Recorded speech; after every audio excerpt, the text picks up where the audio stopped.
ادھر سے تو وہ پیغام بھی بھیج دیا تاکہ فوج ادھر سے آئے، تاکہ مسلمانوں کی توجہ بھی ہو تو فوج کی طرف ہو جائے، اور اسی میں وہ داؤ لگا کر اپنے قافلے کو بچا کر نکال کر لے جائیں، اور وہ تہامہ میں ساحل کے ساتھ ساتھ ہو کر نکل بھی گئے۔ وَلَوْ تَوَاعَدتُّمْ لَاخْتَلَفْتُمْ فِي الْمِيعَادِ، اور اگر تم لوگوں نے آپس میں معاہدہ کیا ہوتا کہ فلاں وقت پر ہمیں پہنچنا ہے، ہو سکتا ہے کہ تم ایک ساتھ نہ پہنچ سکتے، اختلاف ہو جاتا، جیسے اپوائنٹمنٹ ہوتی ہے فلاں وقت پہ میں بھی پہنچوں گا آپ بھی پہنچ جائے تو کچھ نہ کچھ آگے پیچھے ہو جاتا ہے، تو اگر تم طے کر کے بھی آتے تو اتنا نہ ہوتا جتنا کہ ہم نے اپنی مشیت اپنی تدبیر سے کر دیا کہ عین وقت پر تمہیں وہاں پہنچا دیا۔ اس کی وجہ کیا تھی؟ ہم چاہتے تھے کہ یہ ٹکراؤ ہو جائے اور یہ بات واضح ہو جائے کہ جان لیں اہل مکہ کہ اللہ تعالیٰ کی نصرت کس کے ساتھ ہے، اس کے عوام بھی سمجھ لیں۔ وَلَٰكِن لِيَقْضِيَ اللَّهُ أَمْرًا كَانَ مَفْعُولًا، لیکن یہ سب کچھ لیے ہوا تاکہ اللہ تعالیٰ طے کر دے وہ شے، فیصلہ کر دے کہ جو ہو کر رہنی ہے، كَانَ مَفْعُولًا لِيَهْلِكَ مَنْ هَلَكَ عَنْ بَيِّنَةٍ، تاکہ اب جسے ہلاک ہونا ہے وہ ہلاک ہو بات کے واضح ہو جانے کے بعد۔ اب بھی عوام کی اگر آنکھیں نہیں کھلتی تو پھر گویا کہ وہ پھر مورد الزام خود ہے۔ اب ان کے سرداروں نے جو کچھ ان کی مت ماری تھی، اب آ کر اس موقع کے بعد ان کی آنکھیں کھل جانی چاہیے۔ اب بھی اگر کوئی ہلاک ہوتا ہے تو بات کے واضح ہونے کے بعد ہلاک ہو۔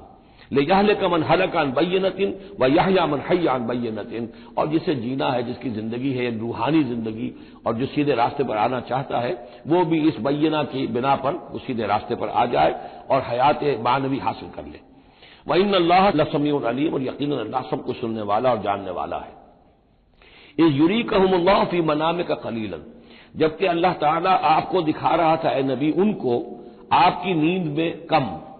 حضور نے خواب میں دیکھا کہ کوئی بڑی طاقت نہیں ہے، بڑی تھوڑی سی جمعیت ہے قریش کی جو آئی ہے، حالانکہ 1000 کا لشکر تھا۔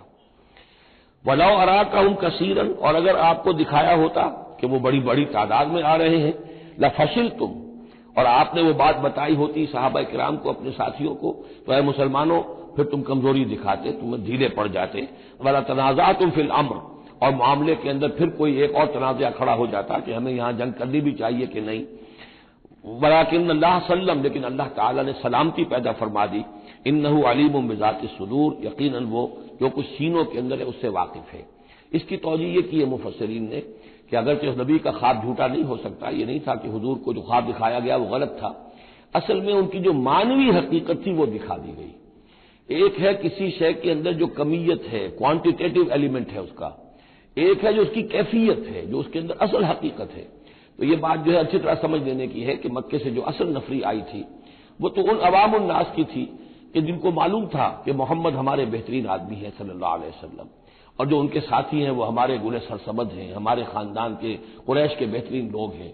اور پھر یہ کہ انہوں نے کوئی جرم نہیں کیا ہے، کوئی ظلم نہیں کیا ہے، وہ صرف ایک خدا واحد کا کے ماننے والے اور جو ہے وہ نیکیوں کا حکم دینے والے ہیں۔ تو جو ان کے ہاں جو بھی جس کو ہم کہتے ہیں سائلنٹ میجورٹی، عوام الناس،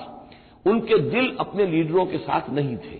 آ تو گئے تھے وہ، ظاہر ان کا جبر تھا، ان کا فیصلہ تھا، لیڈروں کا حکم تھا، آ گئے تھے، لیکن مارے باندھے کو آئے ہوئے تھے۔ ان کے دلوں کے اندر وہ بات نہیں تھی کہ جو کسی ایسے لشکر میں ہوتی ہے کہ جو سمجھتا ہے اپنے آپ کو برحق، ہم حق کے لیے لڑ رہے ہیں، تو اس کے اندر جو طاقت ہوتی ہے اس لڑنے والے کے اندر، وہ اس شخص میں نہیں ہوتی کہ جو مارے باندھے کو لے آیا گیا ہو اور خود اسے اپنے دل میں یہ یقین نہ ہو کہ میں حق کے لیے لڑ رہا ہوں۔ اس اعتبار سے معنوی طور پر جو ان کی کیفیت تھی اس کے اعتبار سے وہ واقعتاً کم تھے، تو حضور کو خواب میں اللہ تعالیٰ نے ان کی اصل حقیقت دکھائی۔ وَإِذْ يُرِيكُمُوهُمْ إِذْ الْتَقَيْتُمْ فِي أَعْيُنِكُمْ قَلِيلًا وَيُقَلِّلُكُمْ فِي أَعْيُنِهِمْ، مزید برآں اللہ نے یہ کیا کہ جب دونوں لشکر ٹکرائے ہیں تو ایسی کیفیت پیدا کر دی کہ مسلمانوں کو بھی وہ تھوڑے لگ رہے تھے کہ کوئی زیادہ لوگ نہیں ہیں، اور انہیں بھی مسلمان تھوڑے نظر آ رہے تھے۔ یعنی یہ کہ ہر صورت اللہ نے ایسی بنا دی تھی کہ جنگ ہو اور ڈٹ کر ہو،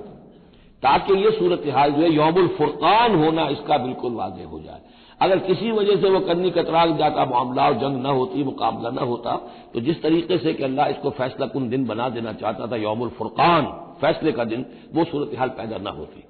لِيَقْضِيَ اللَّهُ أَمْرًا كَانَ مَفْعُولًا، تاکہ اللہ پورا کر دے اس معاملے کو کہ جو ہونے والا ہی تھا۔ وَإِلَى اللَّهِ تُرْجَعُ الْأُمُورُ، اور تمام معاملات بالآخر تو اللہ ہی کی طرف لوٹا دیے جائیں گے۔ یا ایھا الذین آمنوا اذا لقیتم فئۃ فاثبتوا، اے اہل ایمان جب بھی اب تمہارا، اب چونکہ دور شروع ہو گیا ہے، اب تمہاری جد و جہد جو ہے وہ آخری مرحلے میں داخل ہو چکی ہے، مسلح تصادم کا آغاز ہو چکا ہے، اور یہ تو ابھی پہلی جنگ ہے، ابھی جنگیں اور آنی ہیں، اگلے ہی سال غزوہ احد ہو گیا۔